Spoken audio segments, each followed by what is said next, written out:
Not the TV guide. Not the TV guide. Hey guys, welcome to a new podcast. What's it called again, Amanda? Not the TV guide. I'm hopeless. Anyway, I'm Andy N. I'm Amanda N. And in our third colleague, who was our third colleague? Hello, I'm Grant Curnow, alternative comic / tragic novelty folk singer and amateur Time Lord. And I have my little companion with me today. I'll just make sure he's talking. He's not shy, camera shy. Say hi to everyone. Say hi to all the listeners. There you go. Yeah. The people might have guessed, we do have a Dalek here as a guest co-host as well. So now, obviously, I'm Andy, and like I said before, I'm a poet, novelist, experimental musician, and do various podcasts. I'm Amanda Nicholson, and I'm a writer and a podcaster. Yeah. Now, podcast we're going to do today is, and I'm going to get it completely wrong, Amanda, what was the podcast called again? Not the TV guide. I will remember it eventually. Now, this is going to be a podcast where we do TV reviews, and we may sneak in some films in the future as well, depending on what we've all been seeing. Now, aiming to do this monthly. So, of course, we're going to have an amateur Time Lord with us as our third, as a third host, and it's not his our third member of the broadcast team. Yes. Grant, it makes sense, doesn't it? What do we talk about first today? The triumphant return of David Tennant. That's what we need to talk about. No, we've not seen it yet because it was on a bit late last night. Well, for somebody that sat next to me last night as well. So we're catching to watch it soon. But yeah, honestly, it was brilliant. It was really, really good. It was a fantastic return to form. It was like everything you liked about the Russell T Davies era. It was really funny. It zipped really fast. It was all lots of scenes of him running away from aliens. Funny dialogue. Catherine Tate was really good. The chemistry. You find out what's happened since to her character since I think it was the 2010 final. Was it the end of time? I think that was the last time we saw it. Yeah. And she got given a lottery ticket. Do you remember? And then it was like a triple rollover or something. So you find out what happened with the money, what happened there, how her brain's been since she's part-time Lord still, isn't she? So you find out what's been going on with her. She's got a new life now. She's married, obviously. She's had a kid. So yeah, you get to that's pretty cool. Can laugh a lot from that story, and then they go off on a new adventure. It's really good. Yeah, really, really good. Really. Amanda, is there anything you want to ask Grant about this? No, I'm looking forward to watching it. Definitely that. Now, obviously, I have to ask you, Grant, to be honest with this. Did you enjoy this more than the Jodie Whittaker run? Yeah, I definitely did. It was a massive return to form. I think the Jodie Whittaker ones were. I don't know. There was never really a great story. I felt. I mean, I think her performance was fine as the Doctor, but I mean. I don't think she ever had a particular brilliant arc or great episode. I thought, she was. I think the writing let her down a little bit. I think in that one.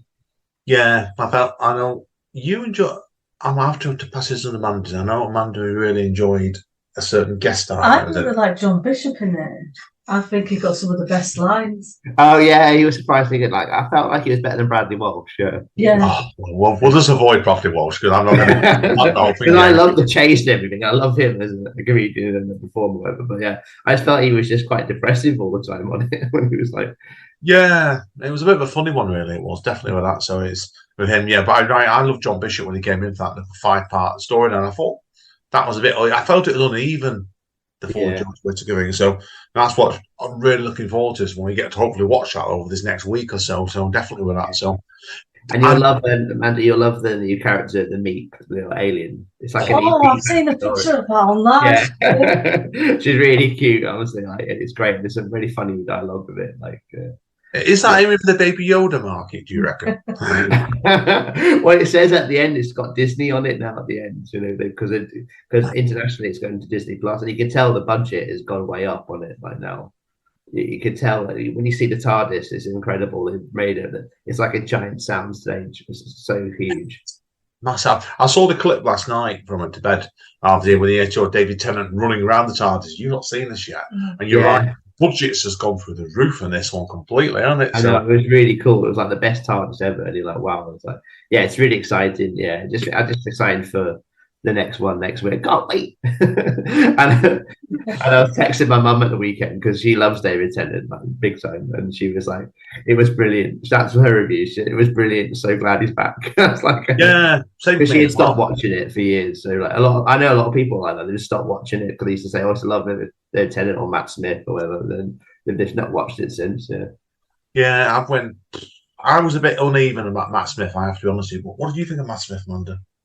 At first, I didn't like him, but it grew on me. Yeah, I was just saying, he was not David Tennant at first. That's what my head was thinking. Not that, but then I got to like him. Yeah, he's a good actor, isn't he? He was good. Yeah, I think I've seen him in Terminator. He did one of the Terminator films as a baddie, didn't he? And I thought he was really good in that as well. I've not seen him was he in the Game of Thrones spin-off, wasn't he, as well? Oh, yeah, he was really good in that. Yeah. I've not seen it, so I can't comment there. But yeah, I went a bit off. I was a bit off it after Peter. All due respect to Peter Capaldi, who I think is a fantastic actor anyway. Oh, yeah, he's brilliant, yeah. Yeah, I felt the series went a bit uneven after that, but I loved him in the thick of it, really. I thought he was unbelievable in the thick of it. Like, it was, there was a spoof went round at the time when someone got a load of his bad language from the thick of it and put it in YouTube. And then you see all the Daleks walking in. I don't want to use the word. It's FTF. Yeah, exactly. You see a Dalek come in, the Simon come in. It's absolutely incredible. It's great what you can do with YouTube sometimes, honestly. But yeah, I would have loved to see Pete Capaldi do that as Doctor Who. I know, that'd been amazing, yeah. But it wouldn't have been on at 7 o'clock in the evening. No. I would have watched more of this episode to be done that. Yeah, but yeah, so we're looking forward to it, definitely, with that one. So I have to ask you, Grant, obviously, what, in your opinion, do you think we're going to see any of the other Doctors in these 3-part specials, apart from the new one, the next one? I'm not sure. I just think it seems quite self-contained with the Catherine Tate storyline, because I think there's quite a lot to play in it. I mean, the chemistry between them is amazing, and I feel there's a lot of like now they're kind of, well, I'm not going to say the resolution of the episode, but obviously they're in a better place at the start of the episode, their relationship. So it's quite making you think, oh, I want this to stay on for another season series. So you're really keen on that. So I think like another Doctor turned up, that'd be cool. But I feel like that storyline's probably going to be enough for two episodes, you know, and then yeah, I think so as well. So I'm looking forward to it either way. I know there is little hints going around with the rumoured baddie, the Toy Master, of these bits about Matt Smith's, but I'm not sure whether that's actually going to happen or it's just what do you call it now? It's not like hints like that, Easter egg. Easter egg. That's yeah, it. maybe, yeah. I'm thinking that myself is more that, but no, brilliant. Russell T Davies has really hyped up Neil Patrick Harris, so he's amazing in it. So, yeah, we've seen him in what's that program Neil Patrick Harris did? Oh, series of unfortunate events. Yeah, he was the baddie in that. He was, and did you ever watch that, Grant? Oh, Lemony Snicket. No, I never saw it. Yeah, no. You need to watch it. If you love him, Doctor Who, and I'm way looking forward to seeing what he does in this. I've got the feeling he plays it, and he's not playing in quite a similar way. Except I think he'll ham it up more in Lemony Snicket. I think this one will play a bit more sinister, doesn't he? Really? So yeah, no, should be brilliant. Okay, Grant, we have to ask you then. We're going to do it out of 10. What are you going to give the first episode out of 10? Oh, I'll have to say, an 8 or a 9. I'd say, because it was kind of like, maybe I just feel like pure happiness of seeing them on screen together, you know, and like seeing it like done well again, you know, and it was just, I just thought it was brilliant. Yeah, so and I feel like obviously it's not the best ever Doctor Who episode of all time, but you know, it was just a really, really good opener. It set the scene well. You know, it set up the new dynamic between them two. They've re-established David Tennant as a Doctor, but he's a slightly different Doctor. You know, if he's still the same as before, but he had a bit of a more, I'd say like a world weariness to him. You know, because he's been a bit older and all that, and he was kind of like nostalgic for the past a bit. But yeah, it was a really, really good episode. I think you're going to enjoy it. Yeah. Looking forward to it. Right, okay. We do have a few programs to talk about today. I'm going to let Amanda choose the next program we talk about. GenV. GenV now, and which I know I've been seeing as well. Now, with GenV, Grant, obviously, we'll talk in a minute. We went to actually watch the Amazon Prime preview on this at our local cinema, would you believe? Oh, wow, cool. That's amazing. It was really good. It was I think I probably enjoyed that, the spectacle more than the actual first two programs, but it was one of those things where, you know what I mean, where you're watching a TV program at the cinema. It was really interesting, Amanda, wasn't it? Yeah. So, Yeah, because I was temping at the time at a solicitor's near where we live, and it came up, and I met Amanda and Ashton after we walked over to the cinema. And Amanda, tell Grant and our viewers what your experience of that was like before we got into the programme. Well, the bribed were free popcorn and drinks. Nice. And it was like, it was a large one of bloody popcorn as well, it was. So, Yeah. Yeah. And then so was it free, or do you have to pay for it, or was it? We did it over actually through Prime, because we're both on Prime. Oh, yeah. So that's why. So it's didn't cost us anything. But we got down there and ended up, I came away with, because the second one of these we've done, we did the first 2 episodes of Good Omens as well. We did. Oh, great. Yeah. Which was amazing. That was that was well worth seeing the cinema. And then they give us like a big tub of popcorn, and we give them, what was he has to do with the QR code, didn't we? Yeah, they'll get you like sharing things on Twitter and stuff, and you use the hashtag. So I think it's like a cheaper marketing thing. It must work out. Yeah. Like a big marketing thing for them. I know they've done a third one since about this, which we've not seen. This 007 reality quiz game. Oh yeah, I've not even want to watch that. No, I'm not interested. No, same mate, John. Yeah, but like I said, that was coming on the well. But when we watched this Boys, the Gen V spin-off, was they had it all over the posters on the screen, and we kept seeing Jensen Ackles characters come up. Soldier Boy, this is not hiding anything. And I said to Amanda, is he going to crop up in the first 2 episodes? No, it's disappointed I didn't get to see him. That's why I've not there. It was excellent. It was really great spectacle. Now, Grant, what did you think of? What did you like about Gen V? Then we'll start off with you, mate.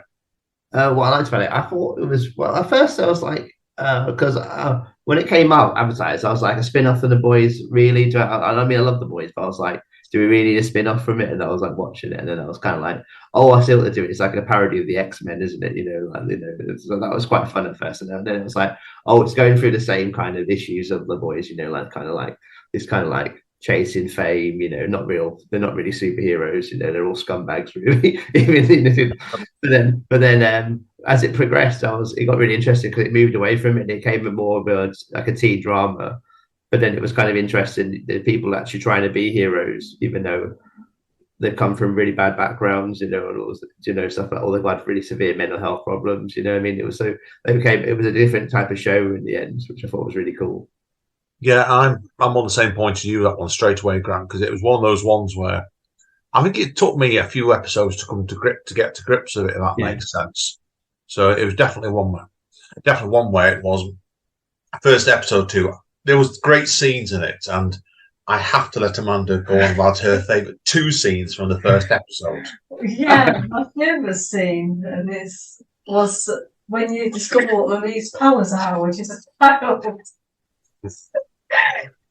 I'll just say you'll never look at menstruation. I know.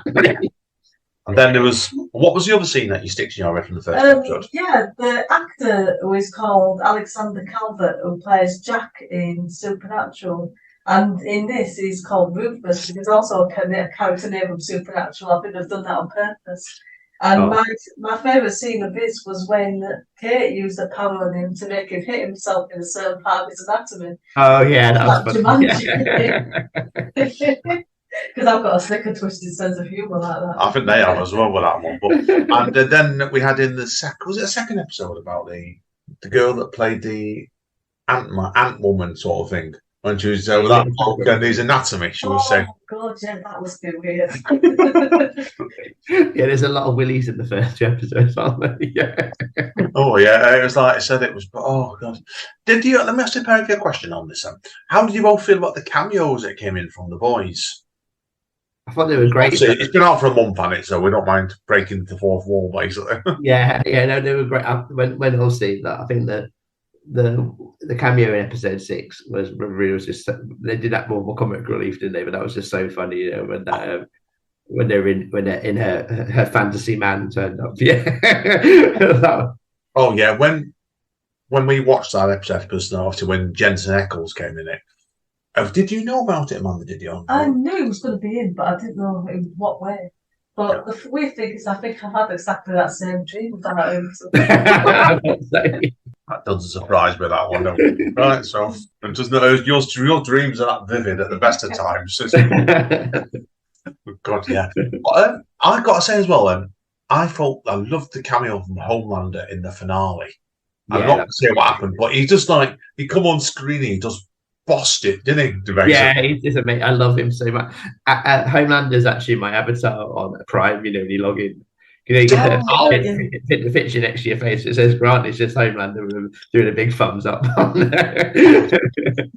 He's done other TV series. I believe he was the lead in Jericho, which I never watched. Did you ever watch that, Grant? No, I've never seen it. No, I've not seen him in anything other than The Boys, but I think he's brilliant. I think he's amazing. I'm going to try and track him down all the stuff. Yeah, because I want to see what he's like and other stuff. Because for me, and I think Carl Urban's brilliant in The Boys. Carl Urban's got down to team. What do you think, Amanda? Yeah, I think sometimes it's good if you don't know something from any of the shows or. You just know them then as that person. Yeah, I know Carl Urban. He did a Judge Dredd film from years ago. Dredd, he bossed it in that. And my sister loves him in as Doctor. He played Dr. McCoy in the recent Star Trek films, hasn't he? He did. Yeah, he did. He was good at that. I've not seen that. So yeah, but you're right. It's the great cameos in them. The words. How did you both feel then about the way it was set up at the end for going back into The Boys season 4? Yeah, I thought it was.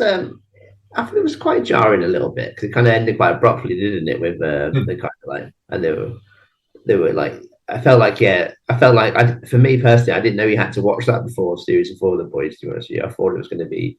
It does seem to be quite well connected, isn't it? I think they're going to continue the storyline in the 4th series, but it was an exciting ending. I think it looks exciting, and also when you see Homelander back, I just want to really watch The Boys, and and you see, and there's another cameo at the end on the end credits. So so it makes you excited, doesn't it, for the new series of Boys?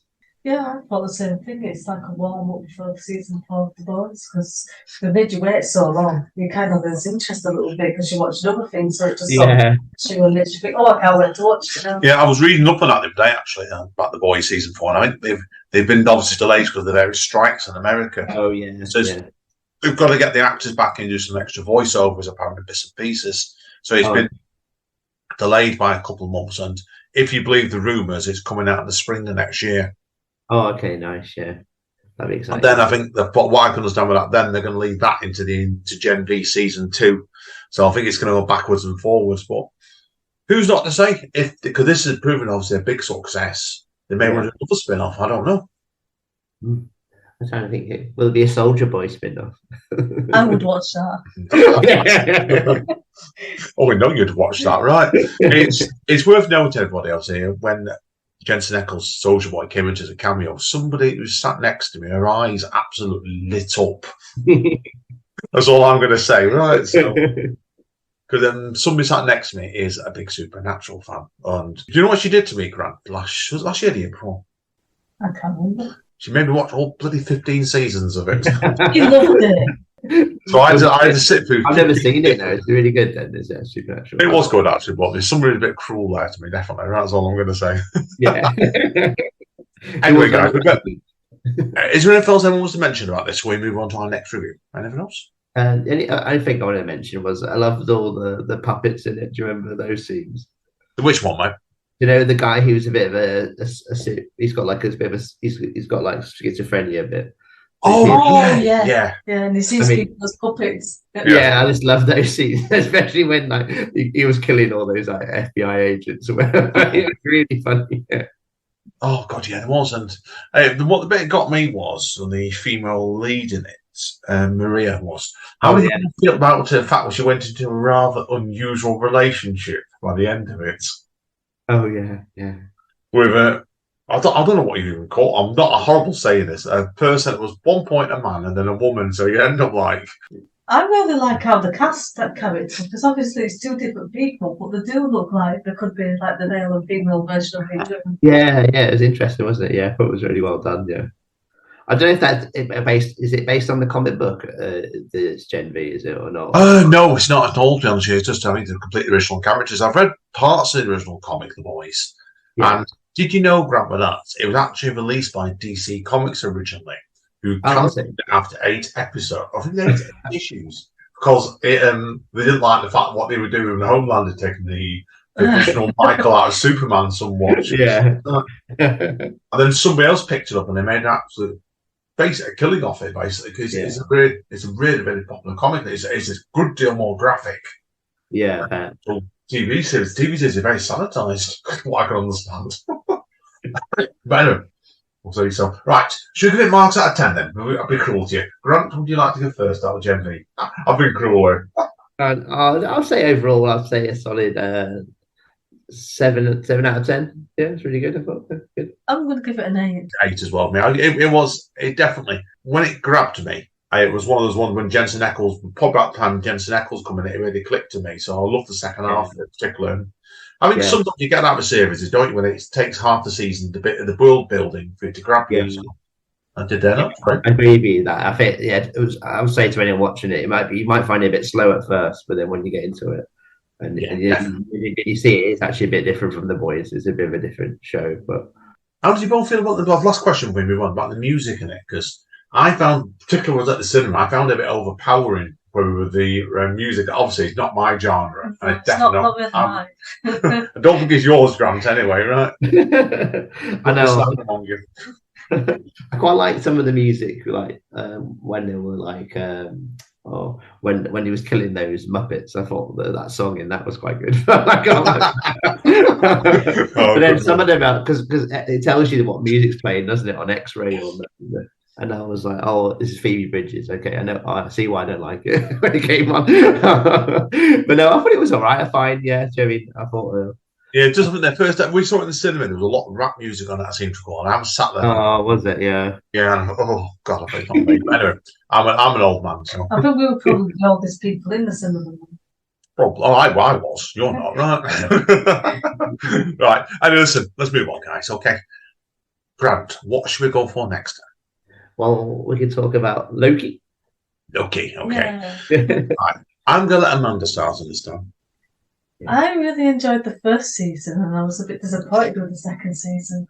Oh, yeah. Oh, right. Yeah. Yeah. Lots of people wondering about Loki. Obviously, this is Thor's brother. Okay, should we say, played by Tom Hiddleston? Was it?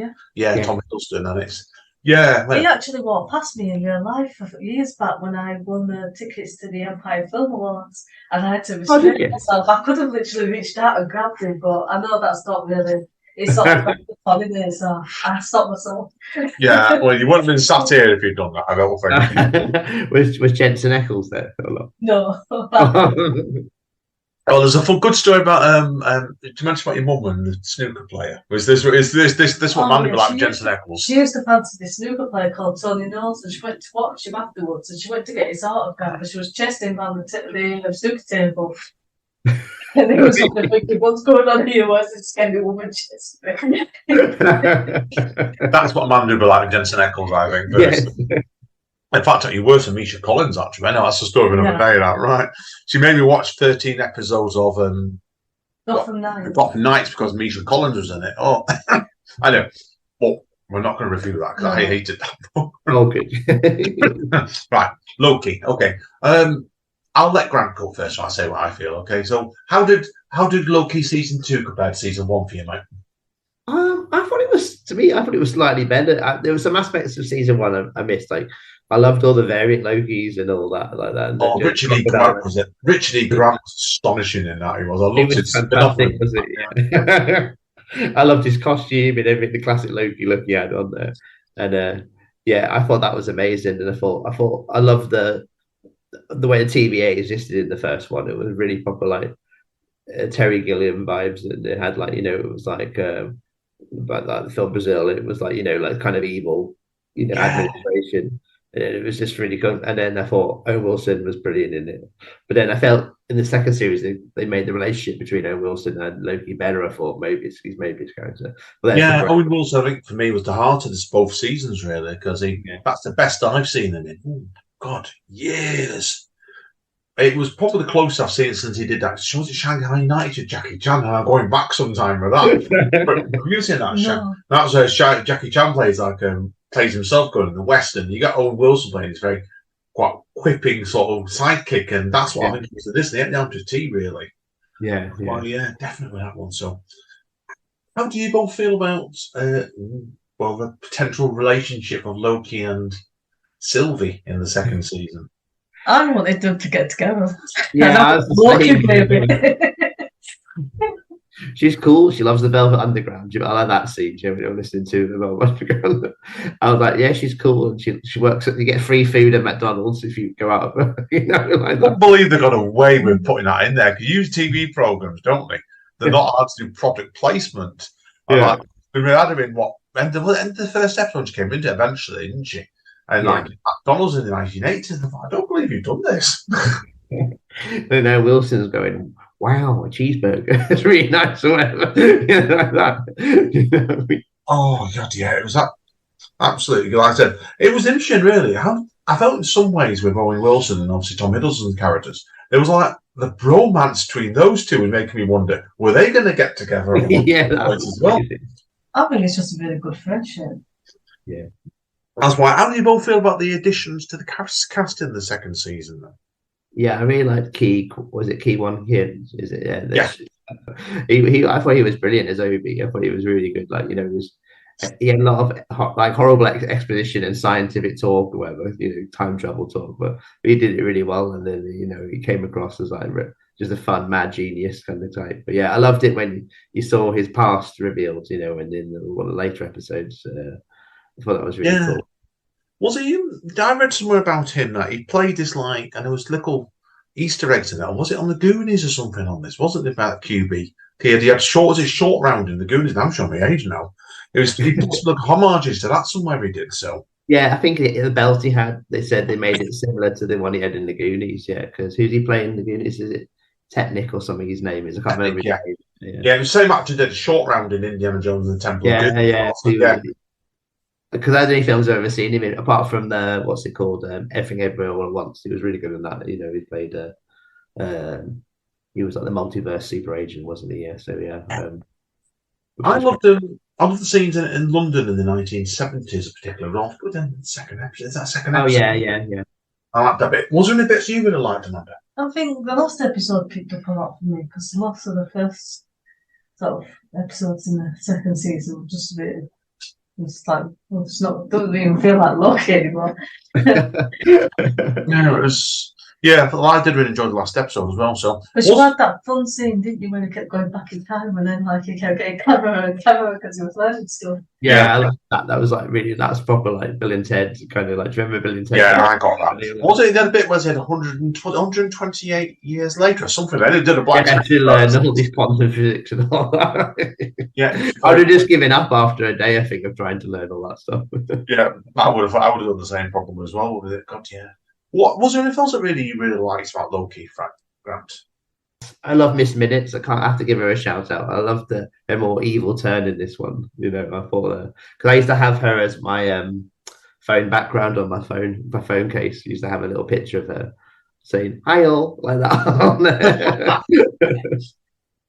So I liked her going evil. I liked her being the grey ghost. I thought that was really cool. Yeah, that was really cool. Yeah. Yeah, I think that would make a good cartoon spin-off for Marvel as well. That would be.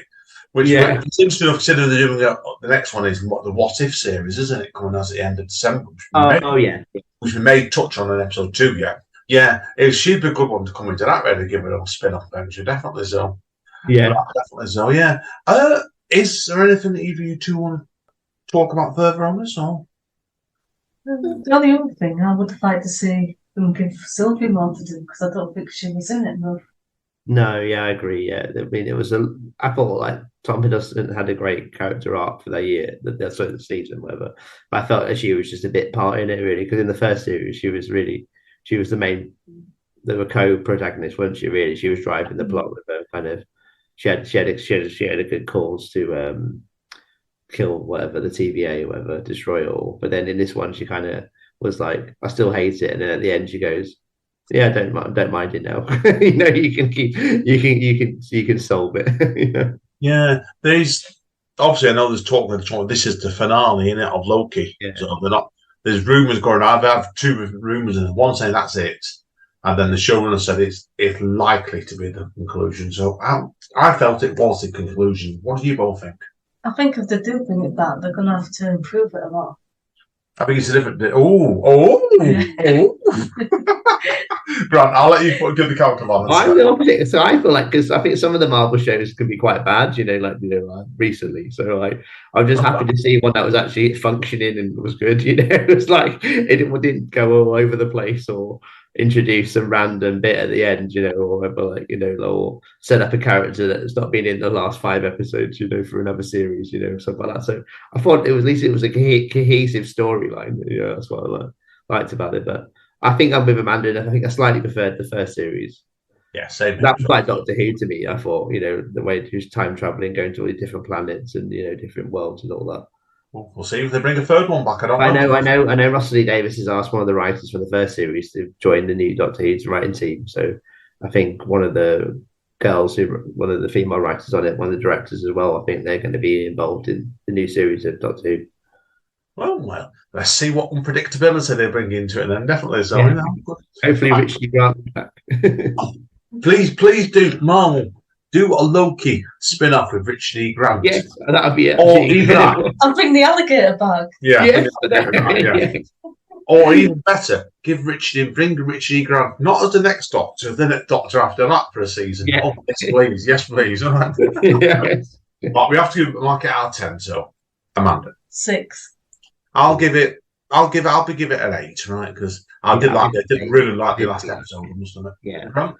I'm the same. Yeah, I really like the last episode. I thought it nailed the landing. So yeah, I'll give it an 8. Yeah, I just love Loki, the character as well. I think it's great. So mischievous, so cheeky. Amanda, what program do you want to review next? So we've got 2 we're going to touch on that Grant's not seen. So Grant can ask us. Grant can get his hard interviewing hat on now and ask his questions. Let's talk about bodies. Right. I better give you a bit of background on this one, Grant. Okay, because it was a Vertigo comic from about 2015. It was done 8 issues where I think I read it. I haven't got it. Where it was done by Cy Spencer and about 4 different artists. And what they did was it was basically where 4 bodies all dropped from the sky at the same time, roughly the same location in 4 different years: 1890, 1941. 2012, they're going to the TV book in 2023 and 2053. So you got people in the past and you got people in the present and the future, really. Yeah. I know why this one wants to watch it, because she's really enjoying Stephen Graham at the moment as an actor. Oh yeah.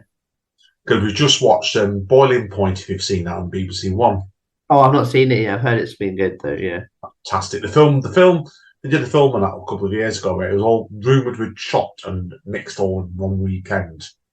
And he had a camera following you around for the full of his kitchen on one night when it went crazy. Yeah. Well, the TV series is obviously a bit more spread out, but yeah, he was in this and that's why it's up. Oh, cool.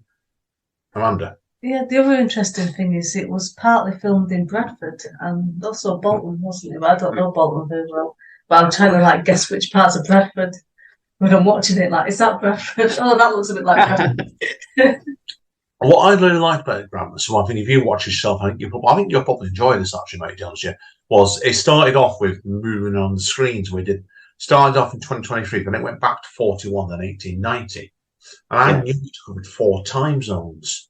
And I said, I think myself, where's the 4th time zone coming in? And it came in on 2 minutes to go at the end of the first episode. And you just saw this hologram of Stephen Graham's character stood there looking pretty camp, actually. Yeah. I thought that's all it was going to be at first, just the hologram. That's why, but yeah, it's an interesting TV series, Amanda. Yeah, apparently they don't have hairdressers in the 2050s as well, because hair is really bad. Yeah. The female lead in 2053 segment had a massive quiff on her hair she did, and it was absolutely awful. I was it, yeah. Yeah, there's just little clues in it as well. There's one of what year was it now? Was it 1940, wasn't it? When the bombs are dropping, yeah. And there's a detective in that's dodgy, and someone's phoning him, telling him to do dodgy things. And at the end of the call, she says, "No, you are loved." And then you start hearing that in the other timelines for other people as well. That's some sort of clue, but I don't know what it means yet. Oh, so how many episodes have there been? They did it as a complete drop in Netflix. I think it was November, 8 episodes at once. It was. I think it was 8. Anyway, we'd be honest, we've not finished yet. We're up to about 5 a week. We've done just over halfway point. But there's not a lot. We can't tell how it ends, everybody. But I know it's meant to be one season only because the show said it doesn't want to do a second season. It took it as an event series. Oh, okay, nice, yeah. So, would you say it's like what kind of show would you compare it to? Is it got like what kind of sci-fi genre is it? Is it like a noir-y kind of story, or is it kind of like it's sci-fi in a way, because it's strange with the same body appearing in 4 timelines. That's science fiction. Yeah, well, you've also got it's interesting really because the 1890s is played out, and the 1890s is a bit glamorized because it was a lot rougher back then than they showed it. That's a bit like Sherlock Holmes. Oh yeah, I argue 41's done in a noir sort of feel. Yeah, because the detective in 41, there actually was a scene, and I'm not going to say we did it. We thought he was going to kill a young girl. She was like a murderer. Yeah, and that was very noirish, man. That I thought straight away. So, and then you had the first 2023 was started off in race riots, so it's given like a line of duty sort of feel, really. Then sci-fi, so I think it jumps around. And there's hints as well that like a big bomb went off, and that's how the 2050s future ended up being the way it is. Oh, okay, nice. Yeah, it sounds interesting. Yeah, it sounds like quite interesting show, really, isn't it? Like the way. It's I'm hoping, because again, I'm a couple episodes out, they don't end up giving an absolute rubbish finish, because you know straight away these sort of things, don't you? Like it can end up in absolutely great build up, and they don't give you a good payoff at the end of it. Because sometimes I felt Loki could be a bit convoluted. Sometimes is it not that convoluted? Is it, or is it easy to follow? Would you say? Oh, you have to pay attention to it. I think straight away. But the different timelines, I think they're different enough that you know which one you're in without it telling you. Because you can just see by the settings and the people and how they're dressed and what's going on. There was did you ever used to watch 24 with Keith Sutherland, Grant? Yeah, I used to love it. Yeah, uni.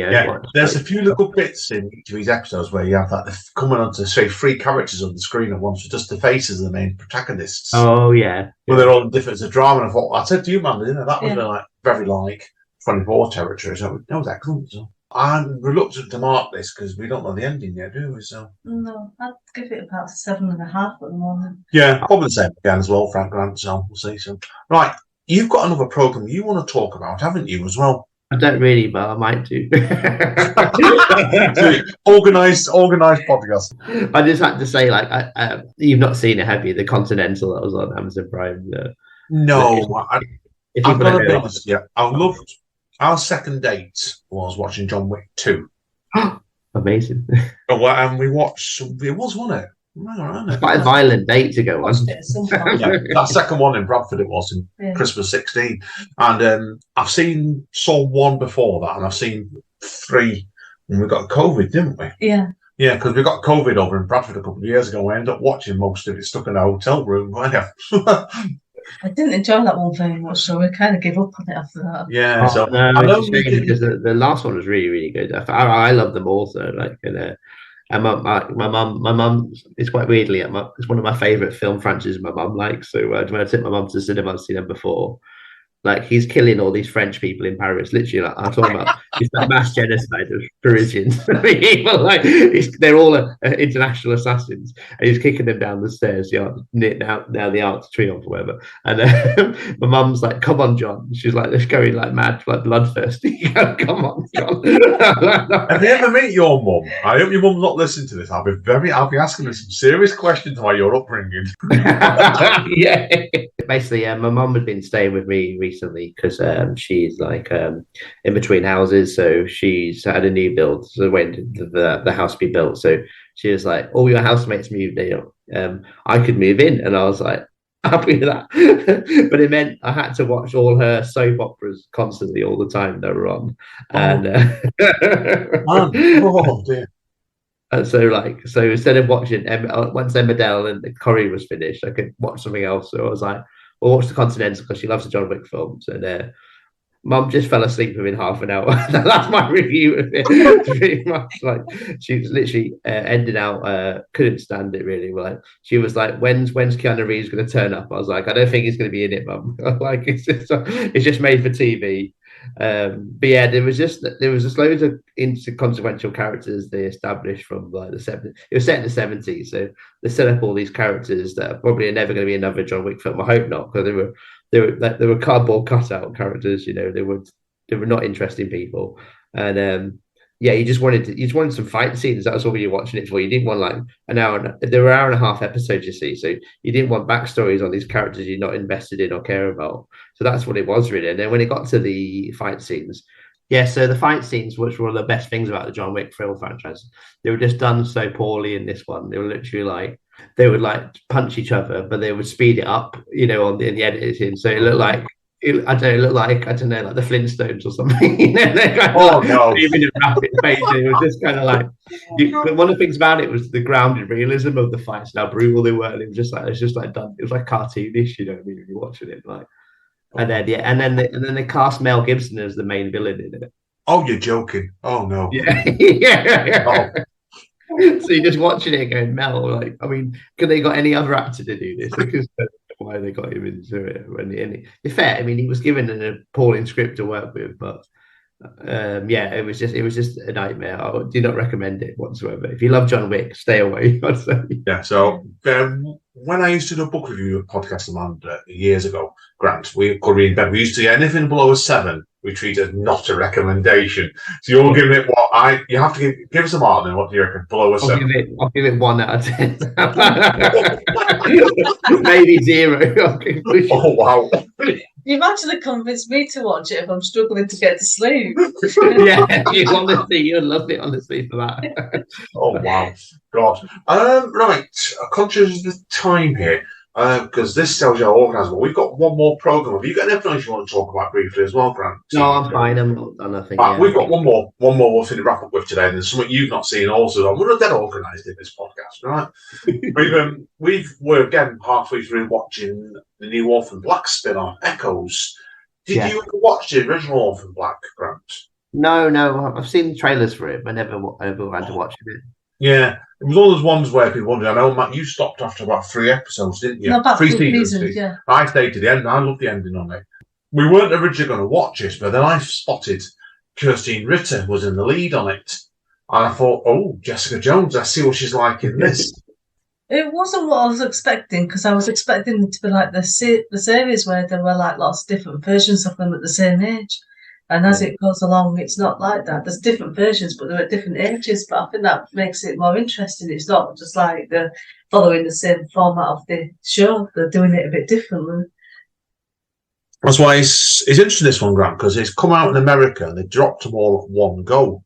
And it's not come out around the rest of the world yet. So anyway, well, should we say be selective how we watch this, right? So okay, yeah. That's why. But yeah, it's, and also as well, Keely Hawkes is in she's probably the second lead in it, really, isn't she? Yeah. So I know Flashes, and you both said to me she was in Doctor Who, and I've completely forgotten about that. Yeah, so. She played. I think she played the. She played the wife of the TARDIS. Remember that episode, the Neil Gaiman episode? Don't know if that was her. I was like, oh yeah, I forgot. Well, that's Saran Jones. I get them confused sometimes. It's one of those actresses. Yeah. Yeah, so I'd completely forgotten. So yeah, but it's said it was. I'm gonna let Amanda say more. Orphan Black Echoes. Well, we've not finished watching the series yet, but my favourite episode so far was episode 5. Where you get to see a bit more background about the scientists that printed out Lucy and find out like what her motivation was behind it, and you can sort of empathise with a bit. It was a clever episode, Grant, because have you seen The Last of Us, haven't you? I love that. Yeah, it was a very not as good, obviously, as that famous episode about the couple that got together. Together. And it was that sort of territory. Do you think there's a man doing that? Wasn't it really? Because they touched on quite a lengthy time period. Oh, and it built the tragedy in it. So yeah. Did you cry? Sorry, mate. Go on. Did you cry at all? She did. Oh, it cries all the time. Oh, no. Talk about dropping her husband straight in it there, isn't she? Watching Shawshank Redemption with you and you cried. Don't start me on that one. Oh. I can't. Have you got? I'll ask you, Grant, because obviously I'm not going to get much further on from Blackie. Have you got a TV program or film that every time you put it on, it sets the waterworks off in you by the end of it? Probably the Continental for wasting my time. I've got mine's Watership Down when the rabbit dies and the song comes on and it flies. Oh, yeah, that's sad. That traumatized me as a child. We watched the remake of that on your mum's a couple of Christmas ago in Bradford. And do you know what your mum's reaction to that was? I don't know. She used two words, which I'm not going to repeat here.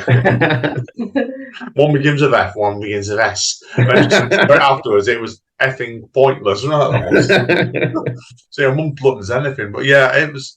I don't think there's much more we can really say about it, to be honest. But yeah, we're not finished it yet. Again, like with Bodies, what we're doing, Grant, we're watching one episode, alternating it every night, basically. So we'll have it watched next week. So. Is it a weekly drop then? This Echoes, is it? No, I just got hold of the lot at once, basically. So, oh, okay. Same with Bodies, but I'll be honest, I don't want Amanda's like. Amanda's a bit different to me. I can only tend to really watch one bit of TV a night, really, because my concentration level's not that great. Oh, okay, yeah. I know what you mean. I don't like to rush it, really. I know some people like to binge it, like watch 10 in a day or whatever. I'm just like one or two at the most, really, one or two or maybe three, and then you just leave it because like I admit though, back in the day when I used to watch 24, I could do 15 episodes in a day when I was at uni. We were all obsessed with it. We had to know what's going to happen to Jack next. We're doing we'll talk as another episode. We're actually doing a binge rewatch in 24 at the moment. We are, and we've done we're just doing when there's nothing else on. We watched the first 3 seasons, and we might come back to that the 4th season probably in the new Christmas or something. Yeah, we could have it as our Christmas viewing, a bit like Die Hard, but with 24. Definitely. We're better wrap up Orphan Black Films. Amanda, what are you going to give us out of 10 so far? I'm going to give it 8. Yeah, the same is. Well, you'll hear more about next month, Grant, because we've not finished it yet. But it's been good. Oh, cool, brilliant. Now, yes, okay. To wrap up, then, I mean, because I'm conscious of the time here today. What programs have you got coming up, Grant, that you're looking forward to watching? What do you? More Doctor. Dun, dun, dun, dun. Yeah, there's 2 more to watch, and then there's the Christmas special, which is exciting. There's What If, the Marvel cartoons series that's on Disney Plus. I mean, I did first season, I thought it was hit and miss, but then it's all like anthologies, isn't it? You get good episodes, then you get a bad one or a weird one. So I think there'd be some good ones. So it'd be interesting to watch that. And other TV programs, I'm not sure really. I have to finish What We Do in the Shadows. Have you ever watched that? Yes, love that series. Yeah. Season 5 is available now, so I've not watched that yet. There's a New Zealand spin-off knocking around that, and we're going to try and track that down. That's based on the original film. That's meant to be really good as well. Is it? Yeah. It's focusing on the 2 cops, yeah. I'll see if I can track it and get the details here. The 3 of us can talk about that on the future episode. Definitely. Yeah, that sounds good. Yeah, I'd like to watch that. Yeah. We're looking forward to watching What If as well. We've got the 2nd season of Time to watch as well, because you've got Jodie Whittaker in, actually. Oh, it has, yeah. I didn't watch the 3rd season. I'm looking forward to on Amazon Prime. Go on then. Reacher. Yeah. Oh, Reacher, no. Now, there's a story behind that, Grant, with a friend of ours called Michael. We should have done a podcast with called Comics Unity. And he actually found out about this before me and Amanda did. And he announced it in the podcast that go on, Amanda. That's how we embarrassed you. I wasn't sure if I was going to watch it or not, but I'd seen him in, I can't remember what he'd been in, but I knew him from something else. Titans. Yeah, and he showed me a picture where he was practically wearing not much, and I was like, okay, I'm watching it. Was he in Fast X as well? Sorry, Grant. Was he in Fast X as well, the Reacher actor? Yes, he was. Yes, he was. Yeah.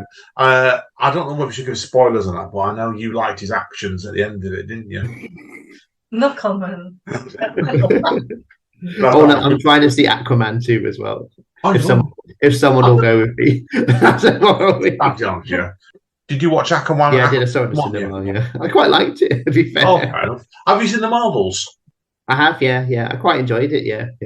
Yeah, I'm a bit. Have you seen it yet? We'll probably watch it at some point. You know what I mean? It's one of those ones to get around to watching sometimes. So, I'm looking forward to watching Echo. That's on out in America next year, isn't it? Yeah. That's in January. Yeah, I got the comics that was based on, and if they do about Justice, it'd be a fantastic comic. Oh, will it? Yeah, because I never knew much about that character at all until she was in Hawkeye. I never heard of her at all. But... Yeah, it was one of the ones she cropped up in Daredevil, so there's a backing character and created by an artist called David Mack, who's known for doing a series called Kabuki, which I hope comes up someday as well. So, but yeah, I think we'll wrap up here, won't we? So we're waffling. So, thank you, Amanda. And thank you, Grant. We all be back. Thanks to Amanda for hosting a good first episode, I hope. Loved it, very much. Obviously, hang around because we're going to talk more of Mike anyway. But this will be out in, December some point, of course. And we're aiming to get another one out done in January, aren't we? So try and do it monthly. Yes, that'd be great. Thank you. See you later. See ya. Bye. Bye. Not the TV guide. Not the TV guide.